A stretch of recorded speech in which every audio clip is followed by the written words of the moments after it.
Hey guys, welcome back to this channel. In this video, I'll be showing you guys how you can get around on Bloxburg when you don't have any cars or motorcycles. So what I did before when I was broke in this game, I went to the pizza baker job. I'm just going to load it first. It does take a few minutes to load, so just bear with me on this.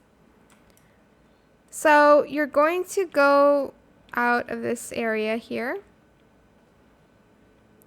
And then actually you're going to go here. I don't know why I have to get out.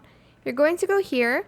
Then you're going to select use here and basically just use this motorcycle to get around.